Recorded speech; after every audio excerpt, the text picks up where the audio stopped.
Good morning and welcome to another online Sunday school class with Tunnel Hill Baptist Church. As always, we want to remind you right up front that Tunnel Hill Baptist Church believes that Jesus is the Christ, the Son of the living God, that He lived a perfect life, died a perfect death for your sins and for mine, and that if you would place your hope and trust in Jesus Christ as your Lord and Savior, that you would be saved. If you would like more information about what it means to become a Christian, to give your life to Jesus, then we want you to go to the description section. There you'll find a link to a video called What Must I Do to Be Saved? That will present you a full gospel presentation as well as show you how to respond and how to connect with our church. If you live in the Hardin County, Kentucky area, we would love for you to join us here at Tunnel Hill Baptist Church where we can worship together and grow in our walk with Christ. Even if you do not live in the Tunnel Hill Baptist Church area in Hardin County, Kentucky, then we want to encourage you to still connect with us, and we will do everything we can to help you connect with a Bible-believing church where you do live. Today we are starting a new book of the Bible. We are going to be having a 2-day, or really a 2-week study on the Song of Songs, or Song of Solomon. It has multiple names, and all of them work well. Our session is session 12 in our current quarter, and the title of our session is called Relational Foundations. And again, this is going to be in the Song of Songs, and we're going to be in chapter 2, starting in verse 15 and going through to chapter 3, verse 5. So again, this study is titled Relational Foundations, and we're going to be studying from the Song of Songs, starting in chapter 2, verse 15, and going through to chapter 3, verse 5. And I want you to, as we begin today, I want you to kind of get a picture in your brain, and I want you to kind of think of a picture of a heart. And when you think of a heart, what is usually the first thing you think about?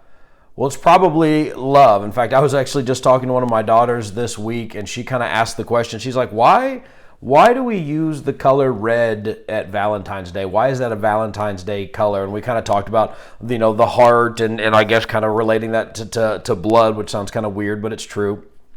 And a lot of times when we think of a heart, we think of a red or a pink heart or maybe some other color, and we think of love. We think of Valentine's Day. We think of that. And I want to kind of start off with a question as it relates to that, and that is, what are some positive and negatives? Let me read it correctly. In what ways can love be viewed as both a positive and a negative thing? So I want you to start off with that question today. In what ways can love be viewed as both a positive and a negative thing? And if you're joining us for the very first time, what we want you to do is we want you to interact with the text, interact with this video as we go along. And so we're inviting you right now to pause the video. And if you are watching this by yourself, get out a notepad and a pen and write down the questions, answer the questions so that you're interacting with us. If you are watching this as a family, husband, wife, whole family watching this together, we want to encourage you to pause the video and discuss these questions. Actually have a conversation, and then whenever you're ready,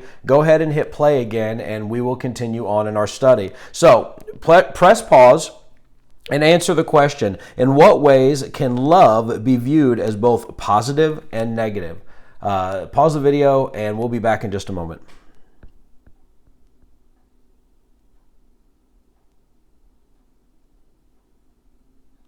Okay, so there's a lot of ways, and almost everything in life has ways that it is good and it is wonderful, and we would even say it is a blessing from God and His creation, but there are ways that they are misused and mistreated. And because of that, they can have some very serious negatives about that. When we talk about love, there are positive things. Love is a wonderful thing. Love is something that often helps us feel accepted. Love gives us meaning, and it makes kind of sometimes life bearable even when times are tough, when we have people who love us, and it can be a spouse, it can be a significant other, it can be a mom or a dad or a child that just lets you know that they love you. That can really help you get through a really tough day or a really tough season in life.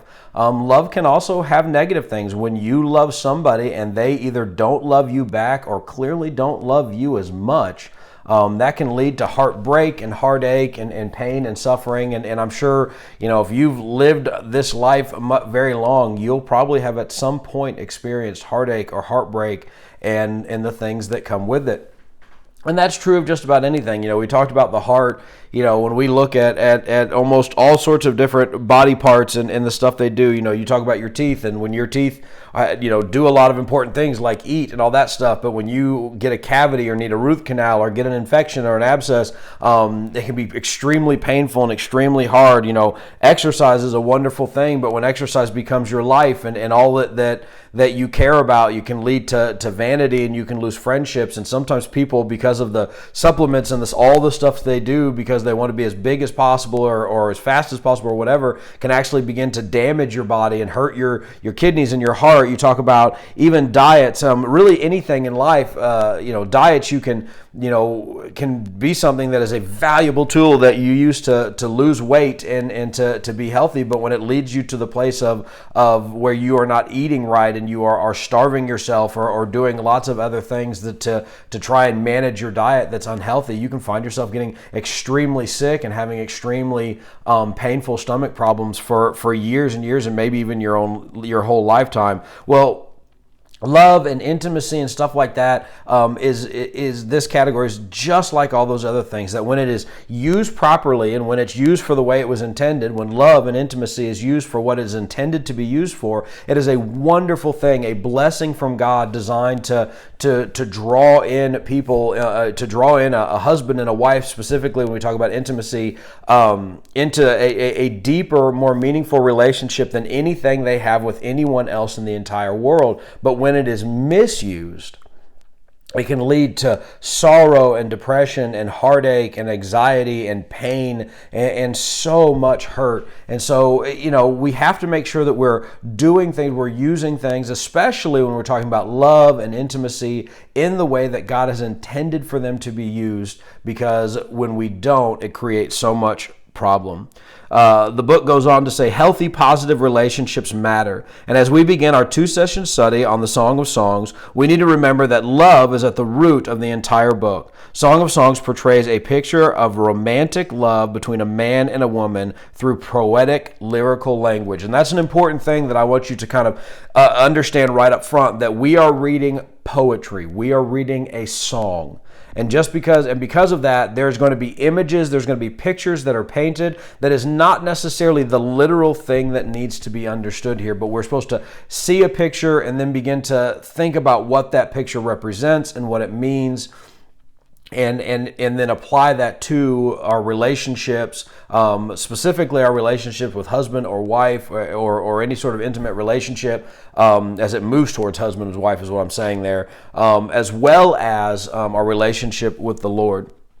We said already, the major theme of the Song of Songs is the celebration of love and marriage. There is an ideal set forth that is very similar to what we would find in Genesis chapter 2, starting in verse 23, where he talks about, and there was no one that was a good helpmate for man, and so he put a deep sleep over man, and he took out one of his ribs, and he fashioned that rib bone into a woman.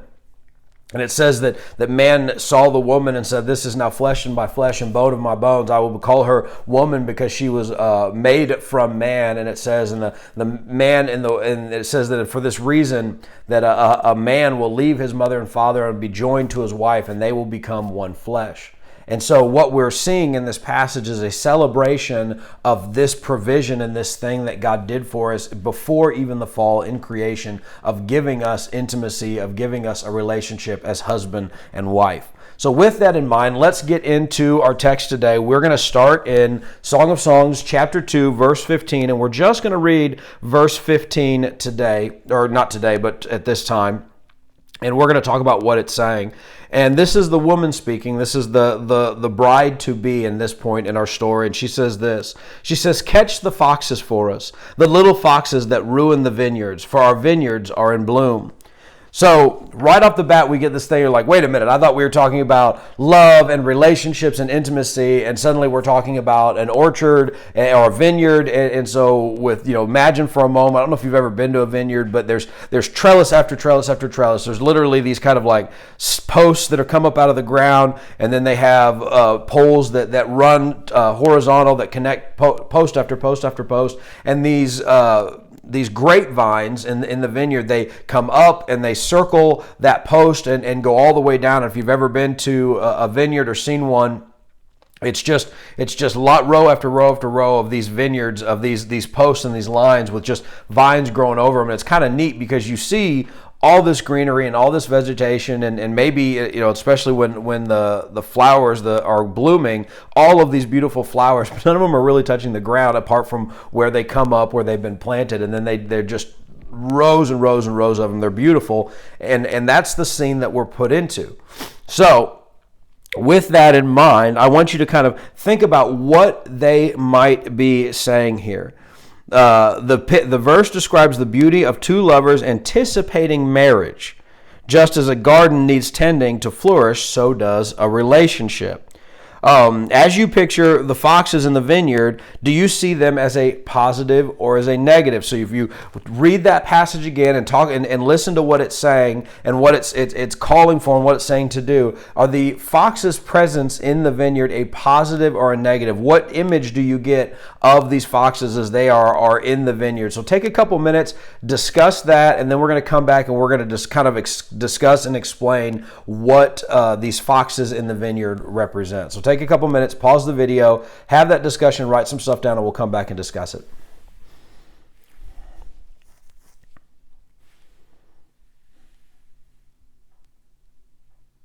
Okay, so these foxes, do they represent something positive or something negative? Why? What is it? My initial reading of it, I'm just going to be totally honest. My initial reading of it is, I saw this husband and this wife, and they're walking through the vineyard. We kind of know that this husband is Solomon, and he's already king. And so, or at least he's the prince, he's the son of the king. And so I had this picture of this just humongous royal vineyard, and he is taking this girl that he is courting and moving towards marriage with through there on a walk to just talk. And then as they're walking, and this, maybe the sun is setting, and there's this beautiful fragrant aroma of the flowers in full bloom. And then you can kind of hear these little kits, these little foxes running around and tumbling around. And first I thought, what a beautiful picture, what a fun little picture. But if you look at what the passage says, it's saying catch them, get them before they ruin the vineyard, get them before there's a problem. In reality, if foxes or any kind of small animal is able to get into the vineyard, and as much as I said, there's all of these long trellises of grapes, and there's still only one root in the ground. And, multiple all over, but big, long trellises would only have one plant on them.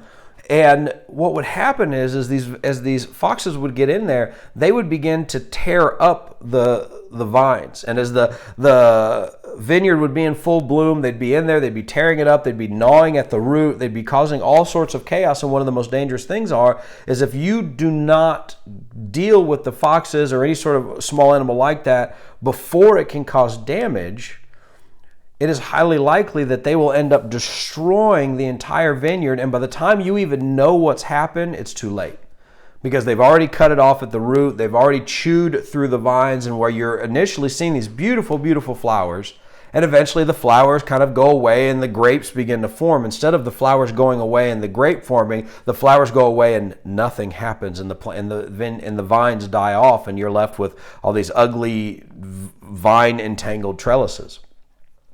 And so when we think about it that way, we begin to realize that the foxes are actually a problem. What's interesting is they specify that the foxes are small, they're little, they're kits, they're small foxes.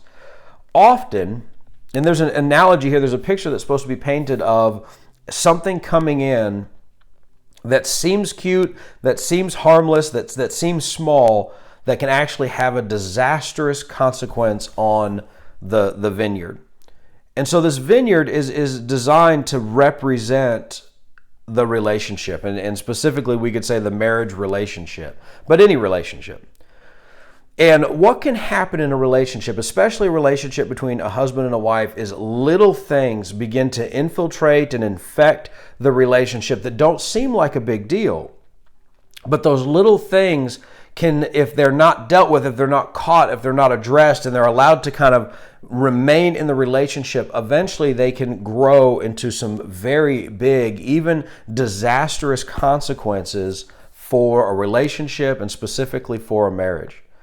See this, if you were writing down in your notes and you kind of wanted a topic for what is going on here, the topic we would kind of give this is preventative care. And when we talk about relationships and we talk specifically about marriage, we need to understand that these little foxes hint at something that could be harmful to a marriage and that therefore they need to be dealt with. We need to be careful about that stuff. And not only do we need to be careful about it, but we need to address these things. We need to acknowledge and address these things before they become an actual problem. So often in relationships and specifically in marriage counseling, I'll be having discussions with people and finally we'll kind of get to a point, and maybe this is just kind of a casual side conversation, or maybe this is something, actual counseling between people in our church, and I'll finally get to the point where I'll say, listen, you guys need to get into marriage counseling. You need to start working through these issues that you're telling me about. And I cannot tell you how many times either the husband or the wife or the both will say, we're not there yet. We're not there yet. This is just a small annoyance. This is not a big deal. We're not to a point yet where we need counseling, where we need help dealing with our issues.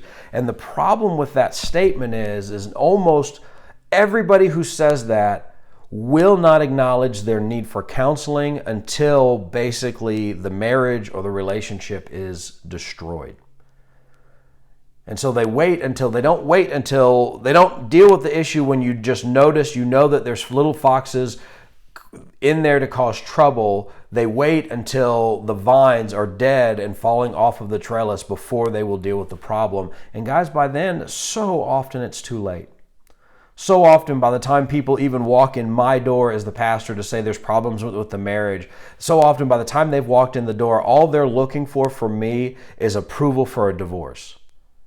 They're not looking to fix the marriage. They're just looking for someone to say it's okay that they get a divorce. And it shouldn't be that way. We need to address things at the beginning and not wait until something is such a big deal. And so I want you to ask yourself this question. This is kind of our question to follow up this passage, is what are some things that might be considered little foxes that can harm a relationship or a marriage? So when we think about our lives and maybe even our relationships, what are some things that may start as a very, very small thing that can actually be something that can destroy a marriage or a relationship? And with that, how do we catch those foxes? How do we address those problems? How do we catch those foxes? And then maybe even just one thing more with that is if we don't, what kind of negative impacts will those little foxes have on our relationship? So take a couple minutes, pause the video, discuss that, and then we'll come back and continue on in our study.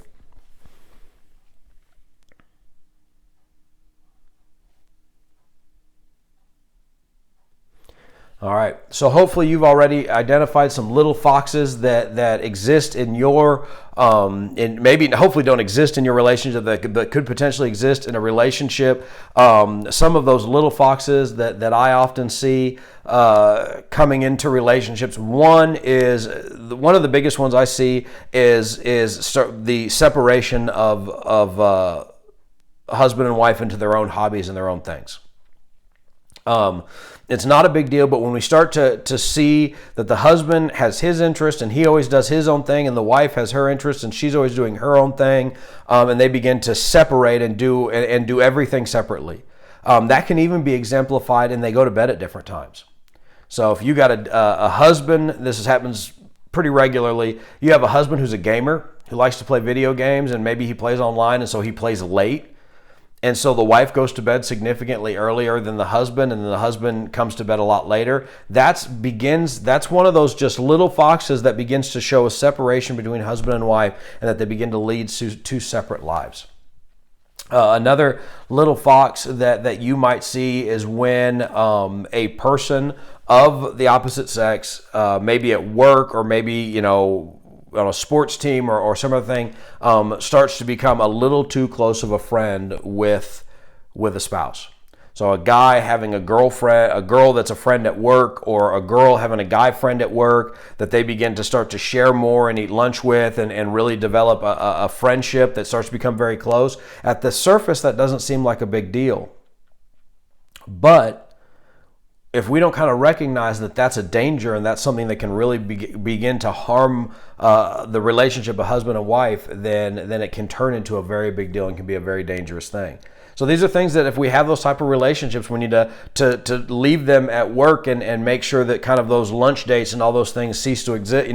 Lunch dates and all that stuff, that you stop doing those things, and or you only do those when it's a larger group there, that you don't share things with this work friend that that you wouldn't share, or that you would share with your husband or wife. With guys that game is putting restraints on their gaming, so they may do that once, maybe twice a week, but they are making a point to live life with their spouse, going to bed at the same time, doing things together, visiting family together, doing things together, so that marriage stays strong and that they build a life together, not two lives separate. Okay, so let's continue on. Intimate relationships require attention to flourish. That's something that really we see in the preventative care, but we also see that in the passage that we are about to read as well. And so if the last section was talked about preventative care, about dealing with stuff before they become a big problem, this passage is dealing with building trust. Building trust between a husband and a wife, between a man and a woman, so that the relationship can be strong. And to do that, we're going to continue on, and we're going to read verses 16 and 17. So, Song of Solomon, chapter 2, verses 16 and 17 say this: "My love is mine, and I am his. He feeds among the lilies. Until the day breaks and the shadows flee, turn around, my love, and be like a gazelle or a young stag on the divided mountains." So again, we have some great figurative here. If you've kind of learned this more in maybe a King James or a more traditional thing, you'll notice that verse 16 is that kind of classic, sometimes famous line that says, "I am my beloved's, and my beloved is mine." There's an intimacy to this that we're beginning to see as this couple that is engaged, they're moving towards marriage, is developing this intimacy. We see some of this exemplified more and understand better in 1 Corinthians chapter 7. And so I'm going to turn over to 1 Corinthians chapter 7 now, and I'm going to read verses 1 through 7. And with these, I want you to see how these verses might give insight to what we just read. And the Word of God says this. It says, "Now in response to the matters you wrote about, is it good for a man not to use a woman for sex? But because sexual immorality is common, each man should have relations with his own wife, and each woman should have sexual relations with her own husband. A man should fulfill his marital duty to his wife, and likewise a wife to her husband. A wife does not have rights over her own body, but her husband does. And in the same way, a husband does not have the right over his own body, but his wife does. Do not deprive one another, except when you agree for a time to devote yourselves to prayer. Then come together again. Otherwise, Satan may tempt you because of your lack of self-control. I say this as a concession, not as a command. I wish that all people were as I am, but each of you has his own gift from God. One person has the gift, another has this gift, another has that." So we begin to see that this is an issue of intimacy and an issue of relationship. And so these two people are coming in what the passage says, or what the book talks about, as a mutual submission. And sometimes you may like have the bells ringing off, and I know we don't like words like submit. And you may be thinking about, well, in Ephesians 5, starting in verse 25, it says, wives, submit to your husbands. Excuse me. But what we're discussing here in this, "I am my beloved and my beloved is mine," and in 1 Corinthians 7, who says the husband does not belong to himself but to his wife, and the wife does not belong to herself to a husband, this is an idea of mutual submission. In fact, if we go to Ephesians chapter 5 and just go one verse before that to Ephesians 5:24, it says, "But each one of you submit to each other." And so there's this idea of mutual submission, that both of you are submitting to each other in love and grace. And that is going to be, as you are both submitting to each other, putting each other first, there's a trust that is getting built there that says, I believe that this person is in this 100%, that I can trust her with my heart and with my life, and that we are going to deal with whatever comes up. Now we see that better explained in Ephesians chapter 5 when it talks about wives submitting to your husband as to the Lord, saying that, listen, I trust you with my heart, I trust you to lead, I trust you to guide our family in the way it needs to go. But then the husband then immediately returns that submission back to the wife by saying, I love you, and I love you so much that I am going to put off my ambition, my wants, my desires, my things, and I'm going to love you and I'm going to love you in such a way that puts your, what is best for you and the things that are going to honor you and bless you and draw you closer to the Lord and treat you well and do all these things. I'm going to submit my life to your betterment. And so even in the differences we see in Ephesians chapter 5, it is still how husband and wife submit to each other in this loving relationship. And that's what we see from this passage when it talks about, I am my beloved and my beloved is mine. Question for you, as we discuss this package, the question is, how is mutual trust and submission related, and and can you have one without the other? So do you see mutual trust and submission connected? Can you have one without the other? If so, what would that look like? Maybe why not? You guys have that discussion. Write some stuff down. Pause our video and we'll be back in a few.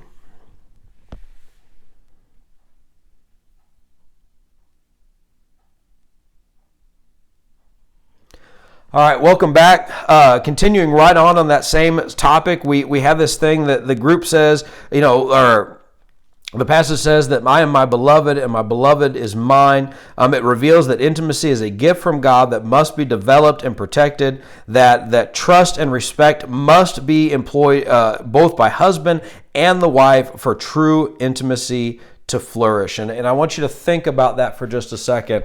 One of the dangerous things in relationships is you have one person that's in it 100% and another person that stays guarded. You have one person that is seeking out that intimacy, seeking out that submission and respect, and you have another one willing to take advantage of it for their own gain. And that's a dangerous thing. And so I would encourage you in both cases, you need to love. You need to come into that idea of love and trust, submission and trust, and continue to show that person that you trust them and that you're going to love them and that you're going to either continue to let them lead or continue to sacrifice your wants and desires to see them grow, even if that might mean on occasion they're going to take advantage of you, because that's going to happen anyways in any relationship. But this is an important part of it. And let me ask you this. What can married couples do to build trust? So think about maybe if you're a married person and you're watching this video right now, what can you do? What can you guys do together? I hope it's a discussion. What can you guys do together to begin to build even more trust in the relationship so that you guys can you see that relationship grow? Take a couple minutes, discuss that, and then we'll continue on into our final passage.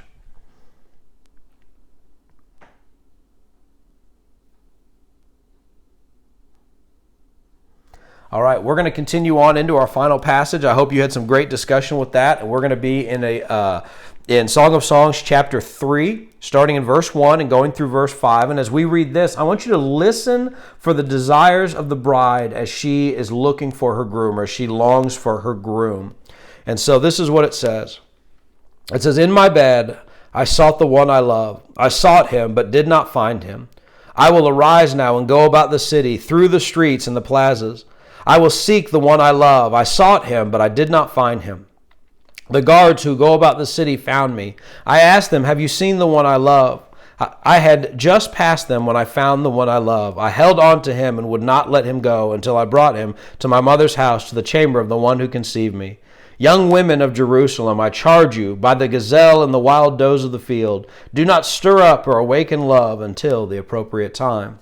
So, if our first section was preventative care and our second section was building trust, this last section that we're going to talk about is called restraint, and restraint required.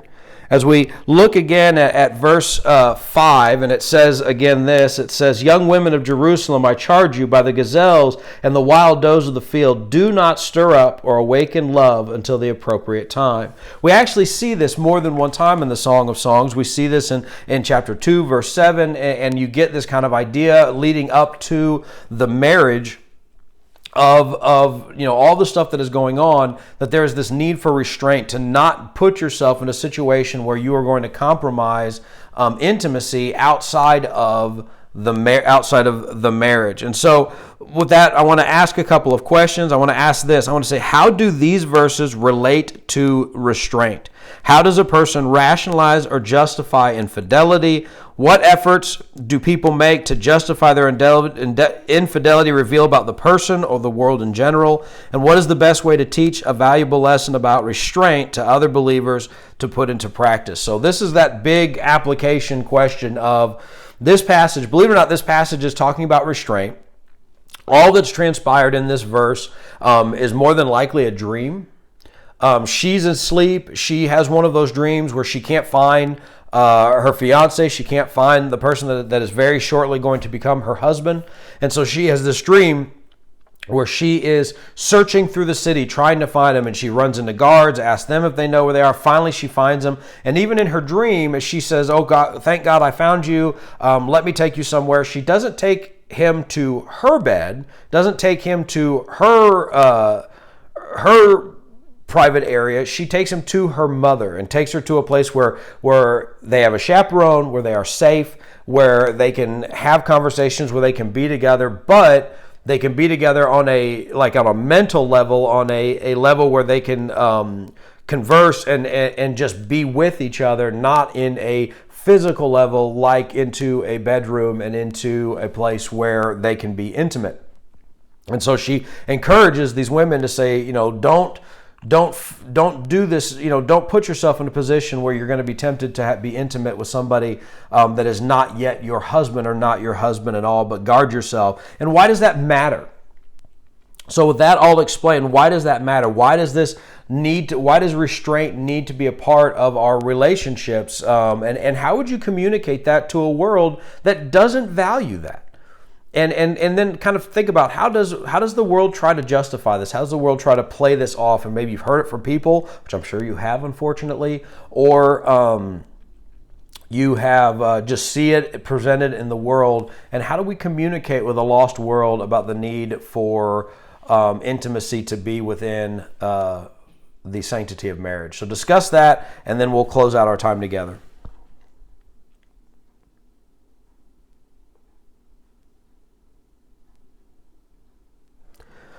All right, as we begin to think about restraint, we as a people, and I think this is a fairly American thing. I'm not sure this is everywhere in the world, but certainly a Western thing.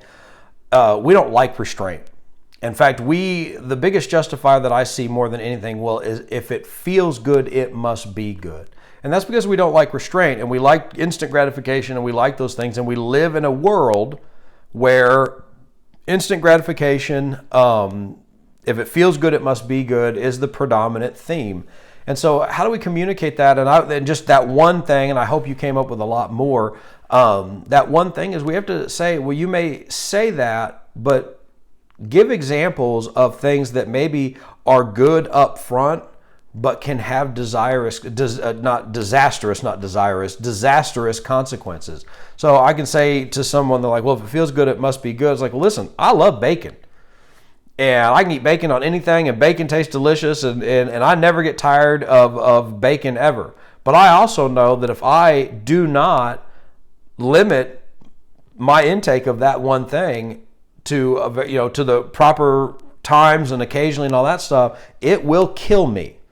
My cholesterol go out of the roof, and I'll have heart problems, and eventually it'll kill me if I do not restrain myself on something like that. Well, intimacy is the same way. We take on this idea, well, if it feels good, it must be good. And, there's a lot of things that might feel good up front that will kill us. And our intimacy can be like that. And anybody who has gotten into that world and has dealt with that, and especially if they tried to stay with their wife and move forward, it is so hard.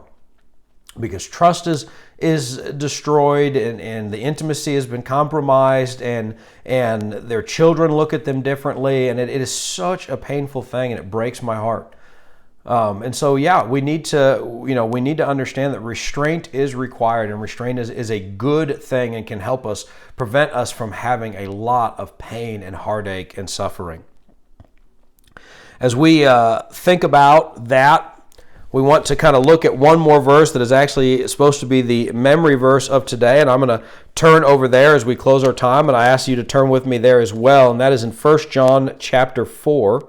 1 John is at the very, very end of your book because it is an epistle that was not written by Paul. And 1 John chapter 4, verse 19 says this. It says, "We love because he first loved us." And that is obviously talking about Jesus. And so when we talk about love, we need to understand that our love is something that has been given to us and is a gift from God. And with that, intimacy becomes an expression of the love that God has given us, and that intimacy is a reflection of our relationship with God. And so when we misuse intimacy, when we misuse love, when we misuse our relationships, we are communicating to people, to a lost world, that God does the same thing. But when we use something like love and intimacy in the relationship between a husband and a wife properly, when we do preventative care, when we build trust, when we show restraint and all those things, and we pour all of our love and all of our affection into our spouse, not people outside of the marriage, not people before they become our husband and wife, but when we pour ourselves into our spouse, we begin to communicate to the world the deep love and unwavering faithful love that we have from the Father. Let me leave you with this statement and a question. And it says, intimacy is a beautiful gift from God designed to be fulfilled through the marriage of a man and a woman. But when it is misused or abused, it affects the marriage relationship as well as other relationships like that with kids and friends and family. God created humans to be relational, and the greatest relationship being between God and his people. How does marriage reflect the relationship between God and his people? And I want to even make that personal. If you're watching this and you are married, how does your marriage reflect the relationship between God and his people? When this video is over, to have a discussion about that question, pray out together, and then join us at 11 o'clock for our worship service. We are in person here at Tunnel Hill Baptist Church, but you can also catch us on Facebook Live at 11. And then we are usually getting the recording of that video up by about 1 o'clock on the same day. And so you can also catch us on YouTube by about 1 o'clock every Sunday. We want to encourage you also to tune in here on Facebook Live, or also come in person for our August evangelism training, which starts at 5:30 on Sunday evening as well. We hope that you have enjoyed our study today. We thank you so much, and God bless.